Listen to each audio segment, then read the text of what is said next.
What are the key lessons you think that we can learn from this pandemic when it comes to handling our finance and investments? Pandemics like this, if the market reacted excessively and fallen a lot, in fact, they ended up becoming a good opportunities in the past. And the same thing we have been advising to the customers, and thankfully, markets have recovered quite well. So that's how don't get disheartened by a substantial decline in the markets because of one-off events. I mean, underlying business of the underlying strength of the business is not going to dramatically altered by 1 year earnings or couple of quarters of severe lockdown. So that's what has been our advice. Don't use this as actually as an opportunity to deploy more. That's what I would like to comment on that. So I think first of all, I think Preeti, to your question, I think first rather than being an investor, I think first as an individual, I think what the crisis has taught us is that we should all build a contingency fund for 6 to 9 months. I think all of us have learned that, irrespective of which class of society we come, that build a contingency fund.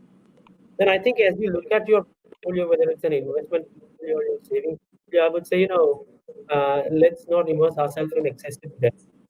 If you're in excessive debt, it creates a real issue. I think third, I would say, is people need to sort of think about insurance, whether it is life insurance, whether it is health insurance, whether it is investment-based products. I think they need to think about investments that is going to help them and hold them in steady state. Fourth, I would say, I think really from our perspective is, start thinking about personal budgeting, start thinking about managing your spend effectively. I think this one pandemic has taught people that, how do they rethink expenses that are not required, expenses that are frivolous. How do you start retaining yourself in that sense? Have you noticed any specific trends or patterns when it comes to product preferences and investments during this period? Not really major change. Just that equity returns have been muted because of the significant fall in the markets during the month of March, April. Initial few months of the current financial year, when the equity markets were quite depressed, customers at that point of time were actually preferring the non-participating products. These products offer actually the guaranteed return to the customers. A lot of customers were actually preferring the guaranteed return products during the first quarter of the current financial year. But of late, again, with the markets recovered, again the customers are now looking back into the equity products as well. To answer your question on the redemption as such, we have not seen any redemption in the during the even in the first half of the current financial year when the markets were down, because as you know that unit linked products are a minimum 5 year lock-in kind of a product. So there is no such thing called redemption as in our case. But the customers do have an option to shift towards the debt funds. Like if a customer has invested with us for in an equity fund, but let's say is committed to invest with us for a minimum period of 5 years. In a situation like this, if he's not happy with the equity product as such, he could move his money within the unit linked fund itself. He can move his money to the debt fund or a liquid fund. Even that trend also we have not noticed much. As such, existing investors were pretty much, I would think that they were stay put without any redemptions or a shift towards the debt funds. But the new investors and customers were preferring the guaranteed return products during these times. What, according to you, is the primary role of insurance then?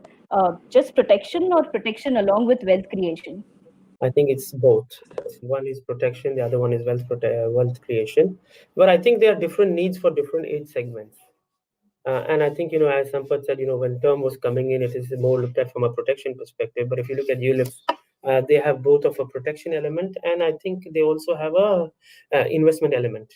Now, as you mature and you go through life stages, you need to have both. As you have families, as you have education needs for the families, as you have other commitments, and as you reach retirement. So I think my answer will be that insurance needs to be a combination of protection and wealth creation. Now, I think also you've got to understand that the insurance policies in our country offer certain benefits. So I think the ULIPs have come a long way from where they were before.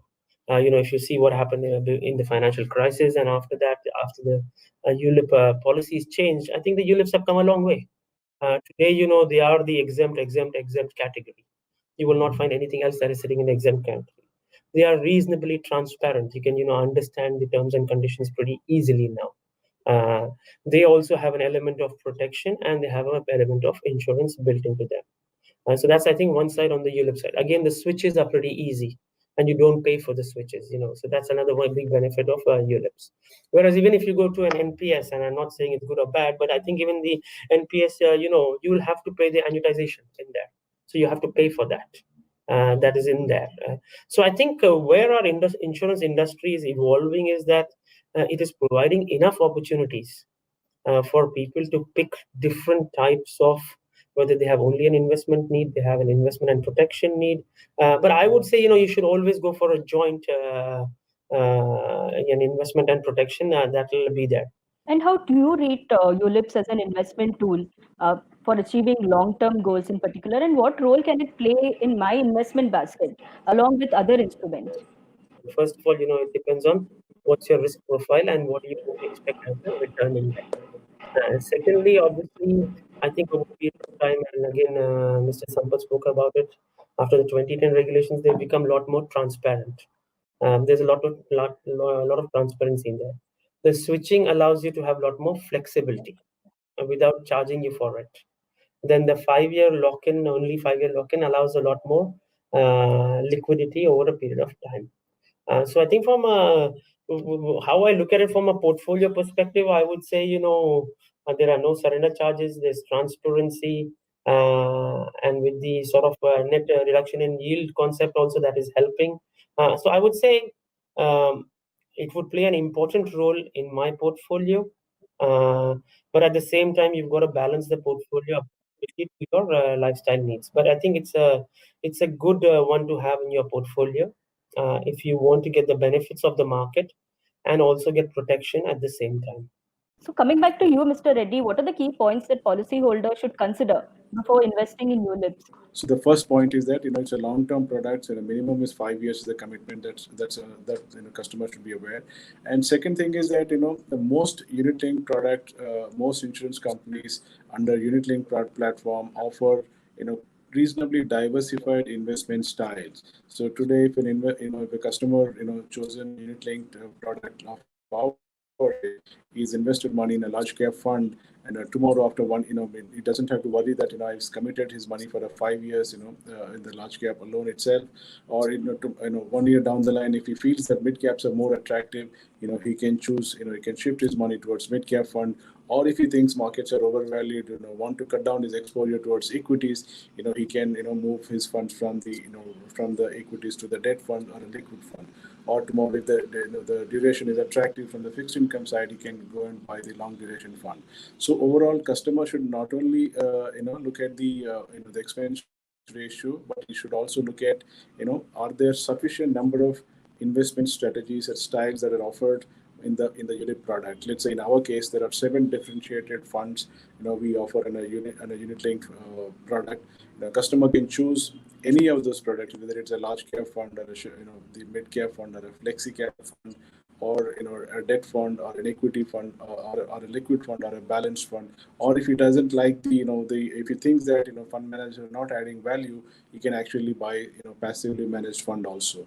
So customer can the customer need not worry about committing for 5 years to one particular style or one particular fund. He can shift between his funds between the asset classes without any cost as well, without even any cost, and without even having to subject to himself, going through the transactional, reporting the transaction for the purpose of, the taxation.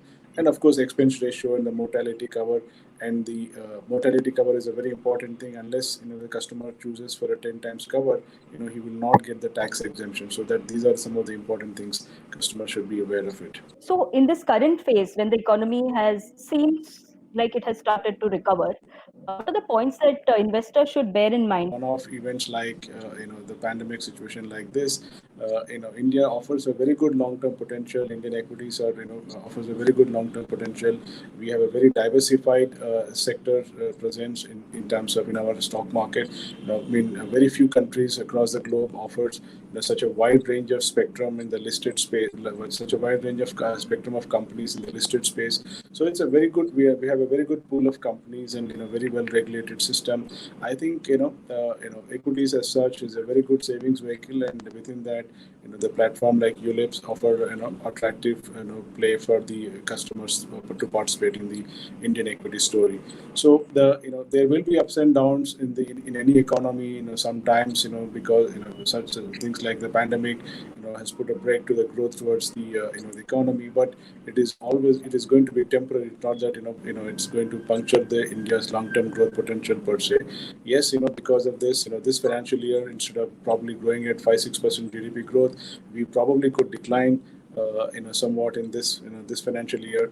But as such, when once we come out of this pandemic, which we are already in the process of recovery, next financial year is again going to be a very good growth for the corporate earnings as well. So overall, there will be periods where pandemics like this or any other any other events could lead to a temporary slowdown in the economy, but that should not deter the investors for the longer term perspective. Equities offers a very good returns in the longer term. I think that's what investors should keep in mind.